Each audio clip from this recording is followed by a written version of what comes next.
Fala pessoal, sou Mauro, economista do Porquê, e começa agora mais um episódio do Economia Está em Tudo.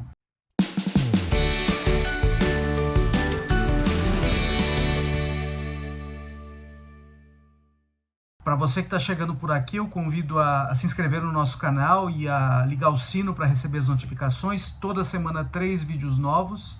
E também a visitar o nosso site www.porquê.com.br, que tem bastante conteúdo escrito lá.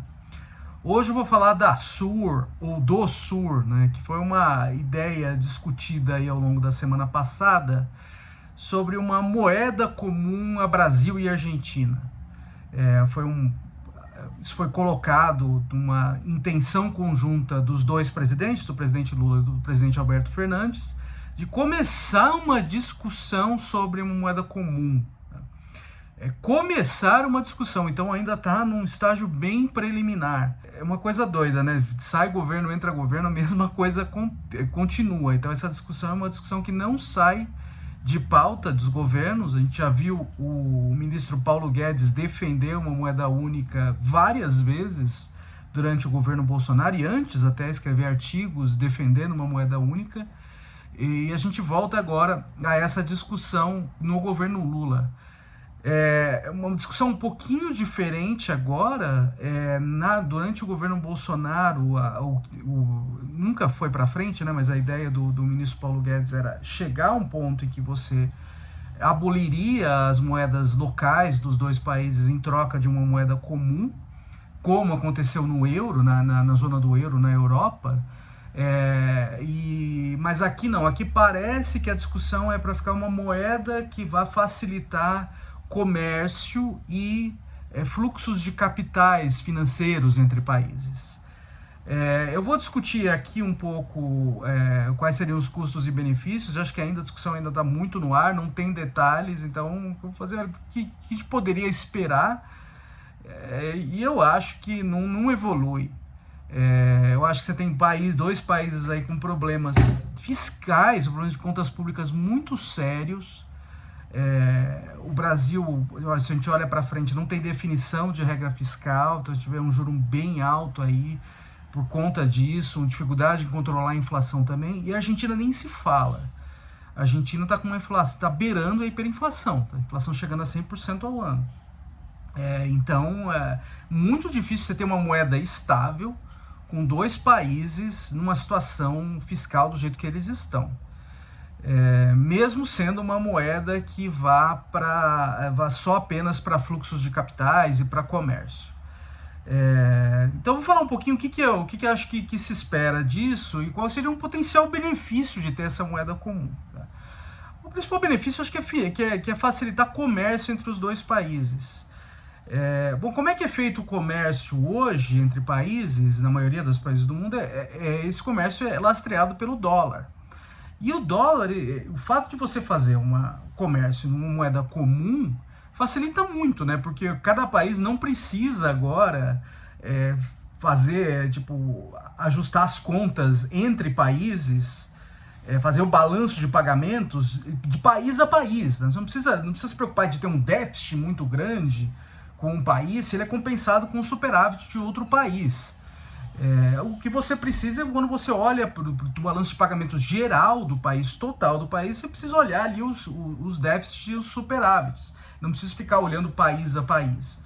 Também facilita para os participantes do comércio internacional e dos fluxos de capitais. Então imagina eu tenho uma empresa que ela importa máquinas da Alemanha e produz aqui no Brasil e vende o produto que ela está gerando ali para a Argentina.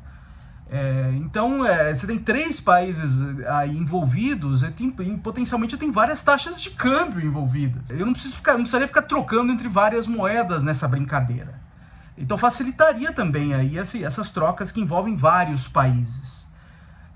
Se eu tivesse que fazer um ajuste para cada país, eu teria várias taxas de câmbio. Então isso aí eu estaria potencialmente envolvendo custos de transação e volatilidade também nessas várias taxas de câmbio. O dólar, ele também é uma moeda estável. E ela é uma moeda que tem muita liquidez, muitas transações se dão em dólar. Então, por motivos históricos e pela importância dos Estados Unidos no comércio internacional, na economia mundial, o dólar se tornou essa moeda em que a maioria das transações internacionais é feita e tem benefícios nisso, como eu acabei de falar. Então o que está se propondo aqui é meio que passar por fora do dólar, criar uma moeda entre Brasil e Argentina, que potencialmente poderia ser usada para outros países latino-americanos no futuro, para não ter que passar pelo dólar mais. Mas para que isso faria isso? Eu acabei de falar que o dólar tem vários benefícios.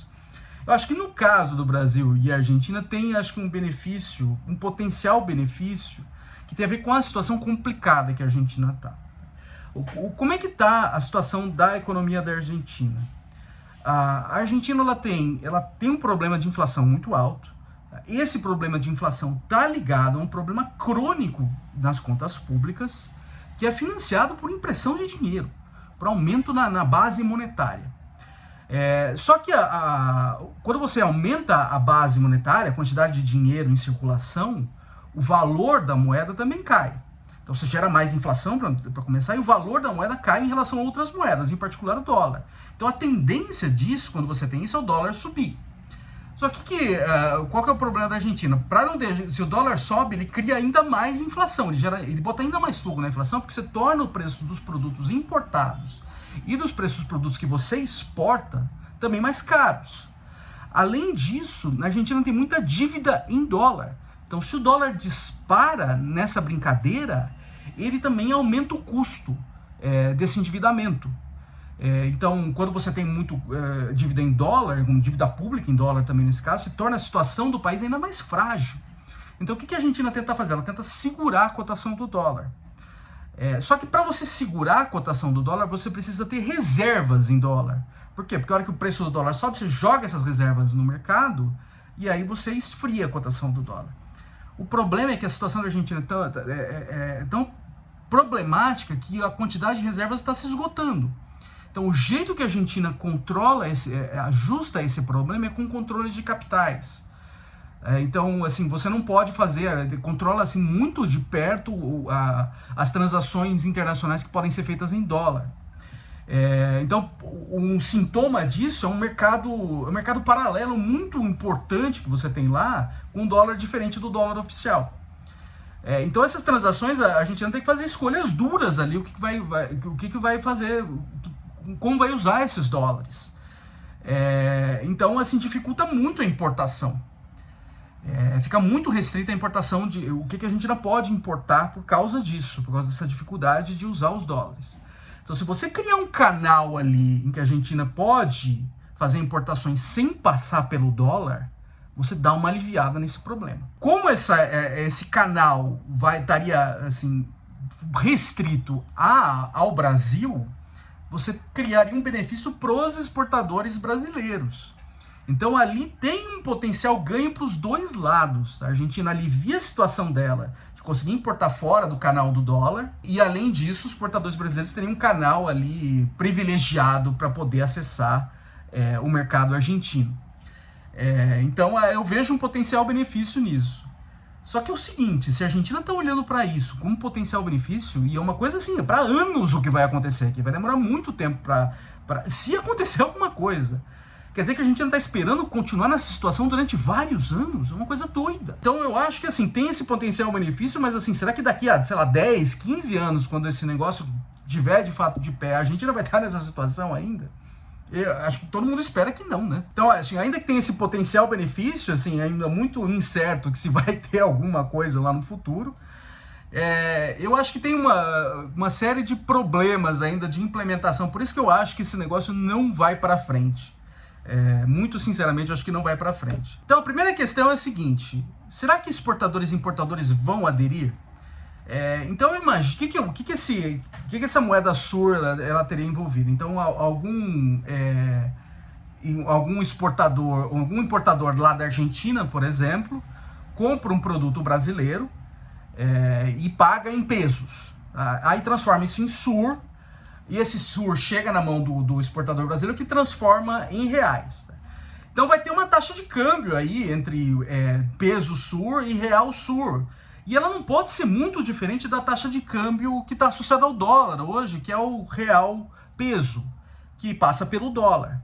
que se tiver muita diferença, aí você vai começar a criar desequilíbrios. Tá? Vai ter, por exemplo, oportunidade de lucro aí para você ficar fazendo movimentação entre moedas. Então eu imagino que siga muito de perto. Então o potencial problema aí que eu vejo é o seguinte: essa taxa de câmbio, elas tendem a ter mais volatilidade agora. Tá? Com o dólar, isso é mais aliviado. Então uma coisa que para você fazer com que os exportadores e importadores eles queiram encarar essa nova moeda, é que você vai ter que dar alguma certa estabilidade a ela. Então a primeira questão é o seguinte: como é que você vai estabilizar essa taxa de câmbio? Tá? Para que permita que esses caras também queiram entrar nesse jogo. Para que não pegue muita volatilidade. Porque eu espero que tenha muita volatilidade nesse negócio. Por quê? Porque são dois países com problemas institucionais muito grandes. São países também com problemas fiscais grandes. Então qualquer mexidinha que dá aí faz com que essa moeda mexa muito mesmo, essa taxa de câmbio mexa muito mesmo. Acho que assim, os exportadores e importadores, quem está fazendo fluxo de capitais olhando de fora isso, fala assim, não sei não. Tá? Então você vai precisar dar certa estabilidade a isso. Então como vai ser determinada essa taxa de câmbio é outro enrosco. Tá? Se você coloca ela muito baixa, muito alta para determinado lado, você pode criar desequilíbrios também. Então a primeira coisa que eu espero que aconteça aqui é que, em termos de SUR, como a Argentina vai ser a importadora, muito provavelmente, a Argentina vai estar numa situação de déficit. Tá? Então eu espero que do lado argentino você comece a ter formação de dívida em SUR. Tá? Dependendo de como você coloca essa taxa de câmbio, esse processo pode ficar mais agressivo ou menos agressivo. E aí, como vai determinar essa taxa de câmbio, vai ter os dois países querendo puxar a sardinha para o lado deles. E são dois países bastante protecionistas.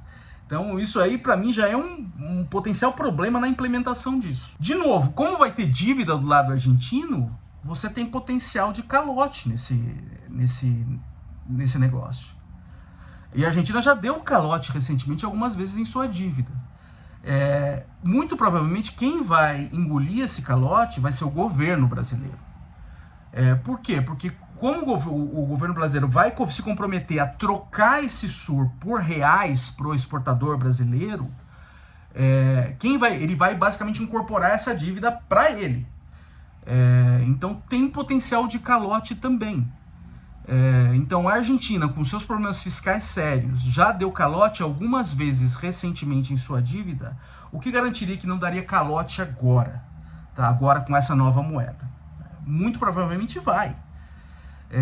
Então se a moeda já nasce com essa questão, ela provavelmente já nasce torta, já nasce com baixa credibilidade e com baixa, assim, provavelmente pouca adesão de quem queira utilizá-la potencialmente, tá?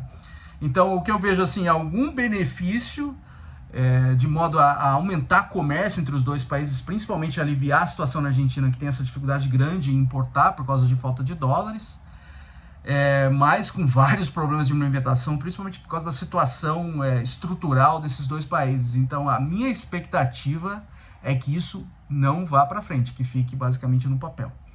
É isso aí, pessoal. Muito obrigado por ter assistido o vídeo. A gente volta a falar mais na semana que vem. Dá uma olhada no nosso canal, tem bastante conteúdo lá. O endereço é www.porquê.com.br. A gente também está nas redes sociais, está aqui no YouTube, no Facebook, no Instagram e no Twitter. E é isso aí, até a semana que vem. Um abraço!